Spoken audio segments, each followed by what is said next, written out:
Friends, हम लोग देखेंगे 4 types of quantities from the study of dimensional फार्मूले ऑफ वेरियस क्वांटिटीज।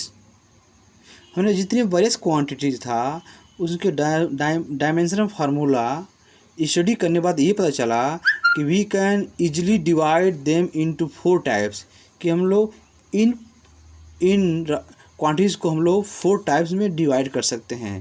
फर्स्ट जो है dimensional constant.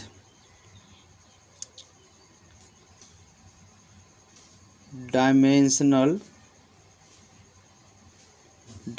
Constant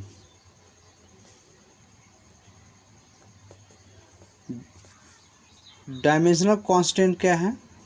dimensional constants ये क्या है? These are the quantities whose values are constant and they possess dimension। मतलब डायमेंशनल कांस्टेंट एक प्रकार की क्वांटिटीज़ हैं जिनकी वैल्यू तो कांस्टेंट हैं लेकिन उनका डायमेंशन होता है। फॉर एग्जांपल ले लें। फॉर एग्जांपल हमने क्या बताया है कि these are the quantities whose values are constant. इनकी वैल्यू तो कांस्टेंट होते हैं एंड दे पॉसेस डायमेंशन, लेकिन उनका डायमेंशन होता है। फॉर एग्जांपल देखें, velocity of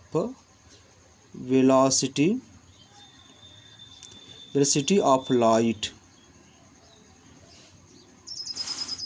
velocity of light in vacuum,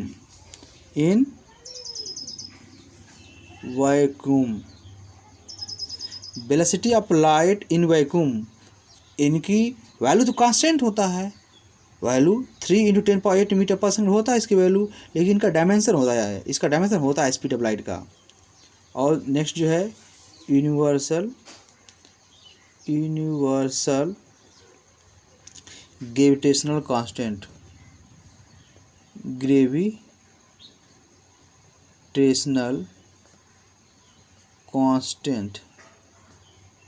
universal gravitational constant, universal gas constant. Next जो है universal gas constant. And next जो है Boltzmann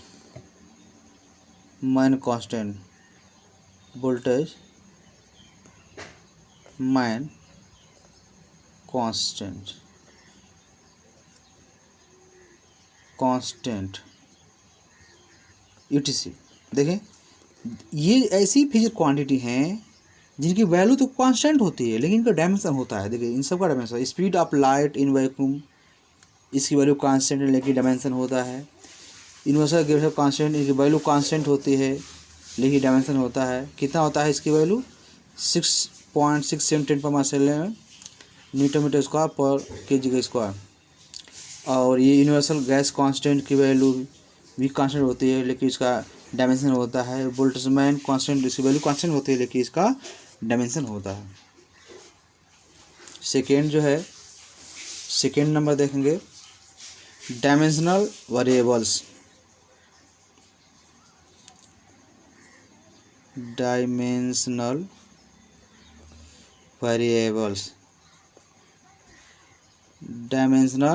variables, these are the quantities whose values are variable and they possess dimension। ये एक प्रकार की ऐसी quantity होती हैं जिनकी वैल्यू तो वेरिएबल होती है लेकिन ये डायमेंशन का, इनका डायमेंशन फार्मूला होता है। For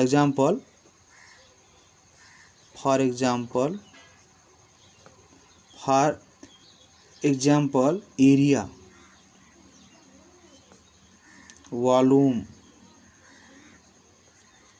density,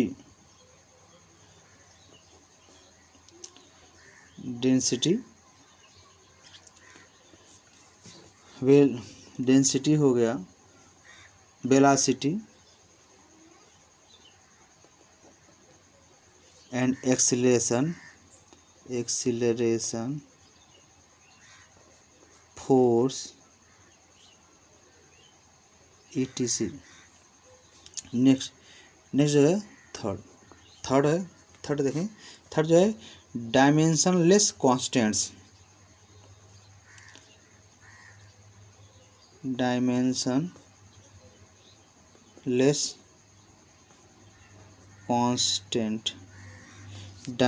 constants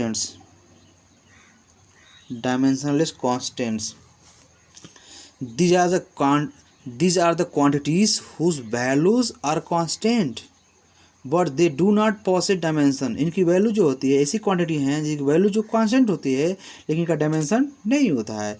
for example कहेंगे pure number. For example pure numbers कौन कौन 1 2 3 सो ऑन। मैथमेटिकल कांस्टेंट कहेंगे मैथमेटिकल कांस्टेंट्स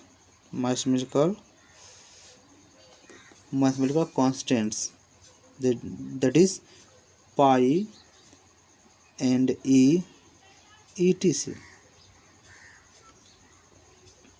पाई एंड ये अब हो गया etc। नेक्स्ट देखेंगे fourth dimensionless variables.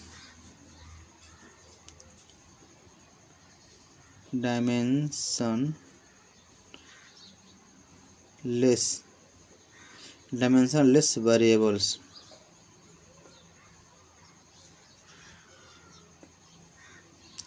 these are the quantities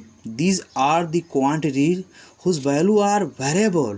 इस प्रकार की क्वांटिटीज होती हैं जिसकी वैल्यू तो चेंज होती रहती है and they do not have dimension, और उनका डायमेंशन नहीं होता है। For example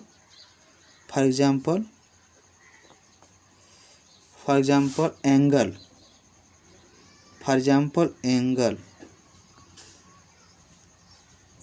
strain, specific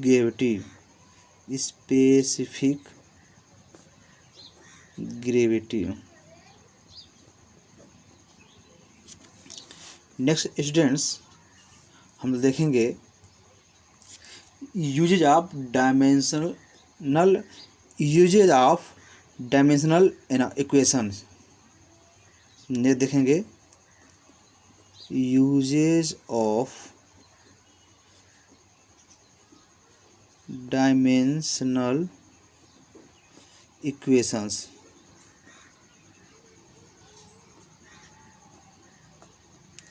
Uses of dimensional equations। There are कहेंगे following are the three uses of dimensional equation। कहेंगे following are the three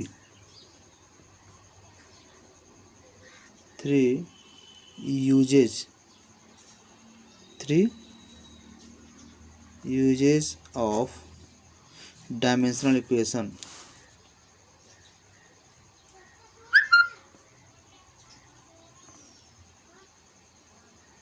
dimensional equation हमको बताया following are the three uses of dimensional equation. Dimensional equation का 3 use है। देखें first conversion of one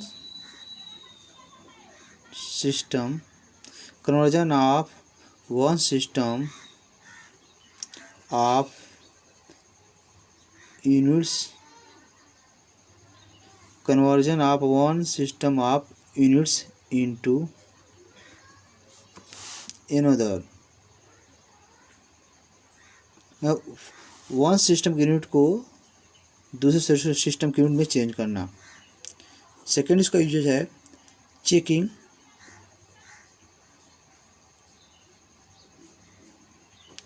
checking the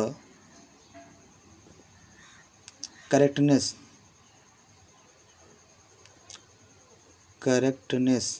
checking the correctness of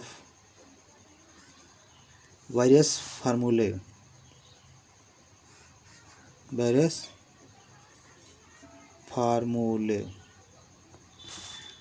and the third है derivation of formulae derivation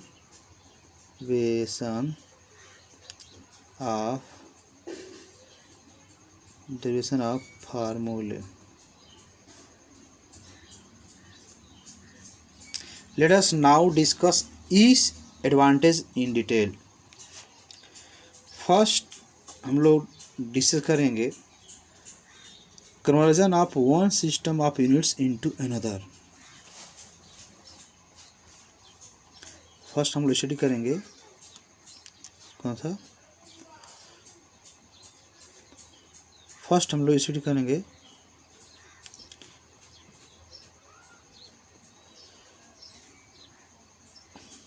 first हम लोग study करेंगे conversion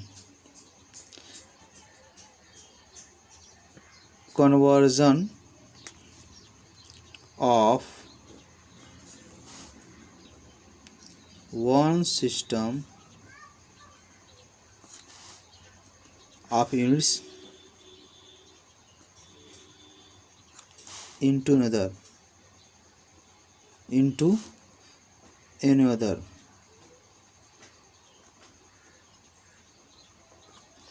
conversion of one system of units into another.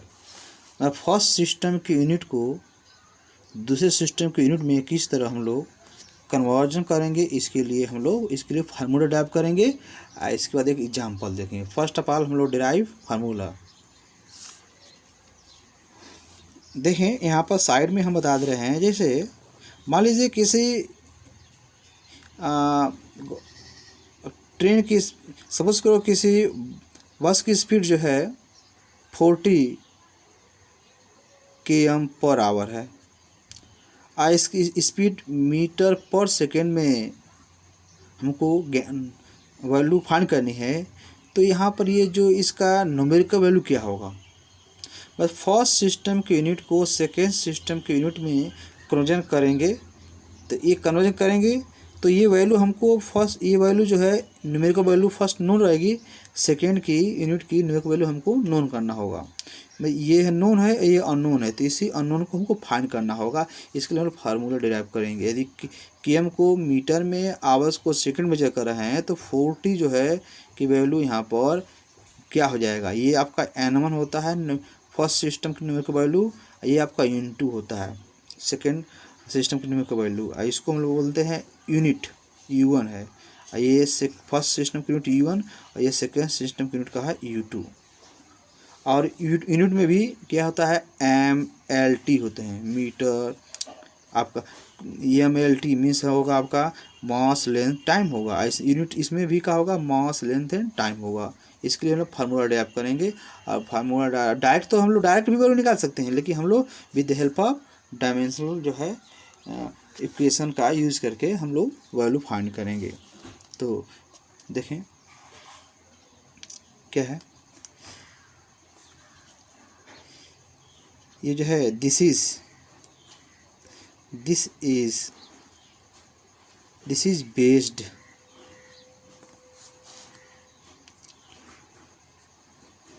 on the fact that magnitude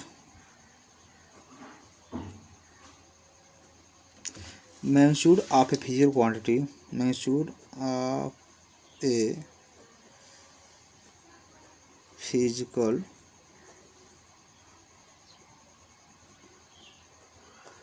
this is based on the fact that magnitude of a physical quantity remains the same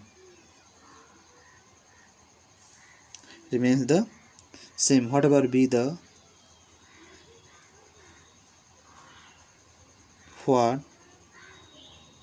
ever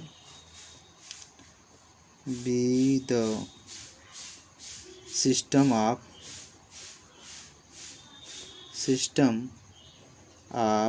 its measurement। देख रहे हैं क्या कर रहा है। This is based on the fact, इस fact पर यह बेस्ड है कि मैग्नीट्यूड ऑफ फिजिकल क्वांटिटी, किस फिजिकल क्वांटिटी का जो मैग्नीट्यूड होता है रिमेन्स द सेम रहता है। What ever the system of इस यूनिट, जो भी उसका कोई भी उसका सिस्टम ऑफ यूनिट जो भी हो, ठीक है ना, उसका मैग्नीट्यूड का होता है हमेशा सेम बना रहता है। दैट इज, देखें physical quantity Q equal to formula use करेंगे हम लोग, फिजिकल क्वांटिटी का फार्मूला हम लोग यूज करेंगे N1 UN equal to N2 U2। Again हम एग्जाम्पल बता रहे हैं, जैसे ये आपका ये जैसे आपने 10 किलोमीटर है, यही वैल्यू किसके इक्वल हो जाएगा, 10 इंटू कहेंगे 1000 मीटर, मतलब ये होगा 1 कितने 40 मीटर, मतलब ये वैल्यू दोनों सेम है ना, तो इसको N1 U1 बोलेंगे, इसको N2 U2 बोलेंगे। मीन्स क्या है, N1 U1 equal to N2 U2, दोनों तो सेम है, पर सिस्टम अलग अलग है। तो ये आपकी कोई भी क्वांटिटी इक्वल टू होगी N1 U1 numerical value into unit, हमने बिफोर बताए हैं, equal to N2 U2, N1 U1 equal to N2 U2। कोई भी आपको फिजिकल क्वांटिटी इक्वल टू होती है N1 U1 equal to N2 U2। फिर क्या है, फिर हम बता दें, फिर U1 and U2 are 2 units of measurement. U1 और U2 क्या है, 2 units of measurement of the quantity Q। And N1 और N2 क्या है, are their respective numerical values है। N1 एंड N2 क्या है, दियर रेस्पेक्टिव न्यूमेरिकल वैल्यूज हैं, और U1 और U2 का है 2 units of measurement of the quantity, 2 units of measurement of the quantity है, और N1 N2 का है न्यूमेरिकल वैल्यूज हैं। सपोज करो, हम बता दिया, समझ गए होंगे, U1 एंड U2 क्या है, 2 units of measurement of the quantities Q, and N1 N2 क्या है, दियर रेस्पेक्टिव न्यूमेरिकल वैल्यूज हैं।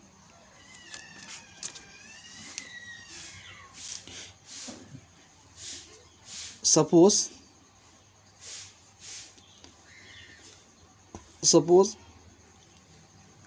M1 L1 T1 are the fundamental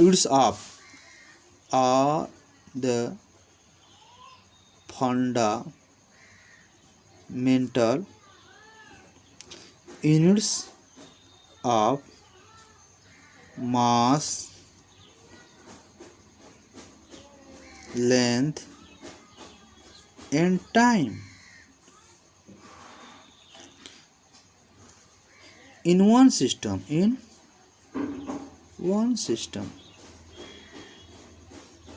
and M2 L2 T2 are the fundamental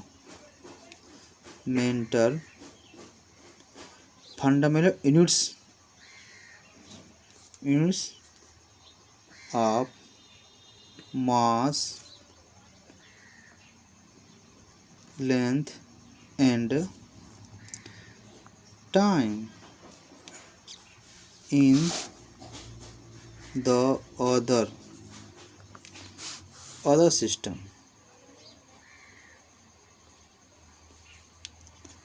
A, B, C are the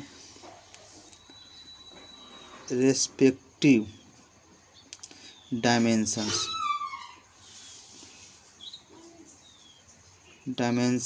of the quantities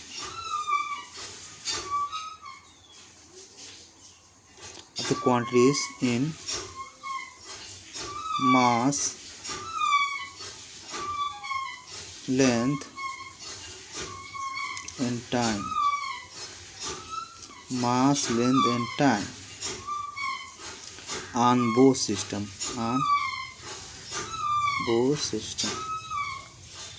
आपकी quantity किसी भी system में हो, dimension में कोई चेंजिंग नहीं होता है। डायमेंशन जो पावर होते हैं, MLT की पावर जो होता है डायमेंशन होता है। देन करा कि the units of measurement U1 and U2 of the quantity on the two system। देखें हमने बताया U1 U2 की वैल्यू बताया, U1 U2 क्या है, the units of measurement U1 U2 of the quantity on the two system, on the two systems would be